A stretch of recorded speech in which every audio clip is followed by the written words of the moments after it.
नवरात्रि कन्या पूजन में कन्याओं को खिला दें यह एक छोटी सी चीज। नवरात्रि में 2 साल से लेकर 10 साल तक की कन्याओं का पूजन करना चाहिए।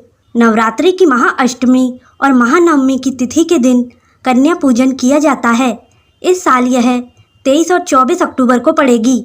अष्टमी या नवमी के दिन कन्याओं को बुलाकर उनके पैर धोकर उनको भोजन कराना, दक्षिणा और उपहार आदि देना श्रेष्ठ माना जाता है। कन्या जब घर आए तो दूध और पानी से उनके पैरों को धोना चाहिए। खासकर मर्दों को उनके पैर जरूर धोने चाहिए, इससे माता रानी प्रसन्न होती हैं। कन्या को किसी साफ जगह पर जमीन पर कपड़ा बिछाकर बैठाना चाहिए। फिर उनके माथे पर अक्षत, फूल और कुमकुम लगाना चाहिए। उसके बाद उन्हें भोजन ग्रहण कराना चाहिए। कन्याओं की थाली में भूलकर भी 3 पूरी एक साथ नहीं रखनी चाहिए, इसे अशुभ माना जाता है। कन्याओं को खाना खिलाने के बाद उनके सर पर लाल चुनरी ओढ़ाना चाहिए। कन्याओं के भोजन में खीर, पूड़ी, हलवा, चना और आलू की सब्जी, छोले या पनीर की सब्जी खिलानी चाहिए।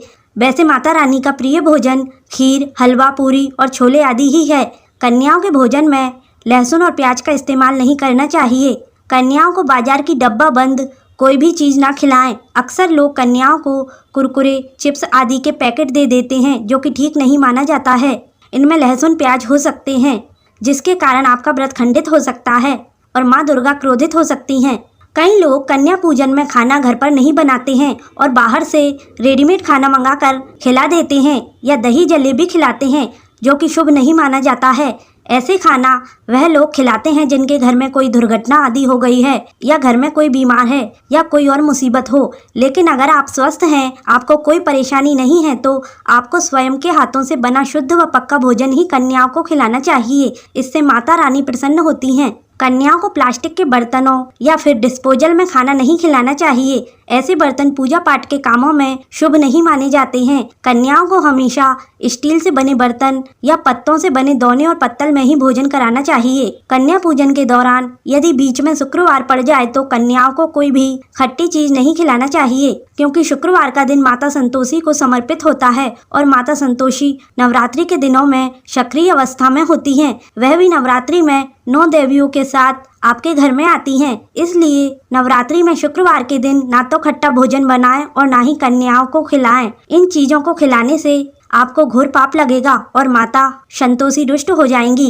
भोजन करने के बाद कन्याओं की थाली में 1 लौंग जरूर रखना चाहिए, क्योंकि लौंग देवी शक्ति और दुर्गा माँ को बहुत प्रिय है। ऐसा करने से आपका भाग्य चमक जाएगा और माता रानी आपके जीवन में धन धान्य की कभी कमी नहीं होने देंगी। कन्याओं को दक्षिणा जरूर दें, ताकि आपके घर में धन धान्य की कभी कोई कमी न रहे और संपन्नता बनी रहे। कन्या पूजन में बच्चियों को सामर्थ्य के अनुसार गिफ्ट दिए जाते हैं। आप कन्या पूजन में बच्चियों को यह तोहफे दे सकते हैं। कन्याओं को तोहफे में पेंसिल, रबर, शार्पनर, पेन या कलर्स दे सकते हैं। आप कन्याओं को चॉकलेट बॉक्स और कपड़े आदि दे सकते हैं। स्टील के बर्तन भी गिफ्ट के तौर पर दे सकते हैं, लेकिन याद रहे कन्याओं को लोहे का कोई भी सामान नहीं देना चाहिए, नहीं तो राहु केतु का प्रभाव आपके जीवन में प्रवेश कर जाएगा, जिससे आप बर्बाद भी हो सकते हैं। बच्चियों को रंग बिरंगी hair clip, hair band, beads आदि दे सकते हैं। कन्या पूजन के बाद बच्चियों को soft toys, teddy bear gift कर सकते हैं। कन्याओं को ड्राई फ्रूट्स के पैकेट, चॉकलेट आदि दिए जा सकते हैं।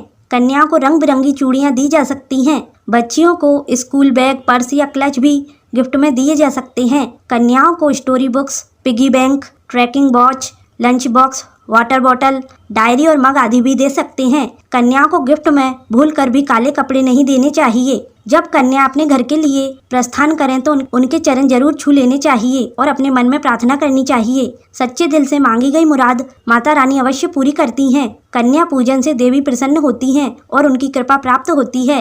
दोस्तों, आपको ये जानकारी कैसी लगी कमेंट करके बताएं। पसंद आए तो इसे लाइक करें और ऐसे ही वीडियो देखते रहने के लिए हमारे चैनल को सब्सक्राइब करना ना भूलें। धन्यवाद।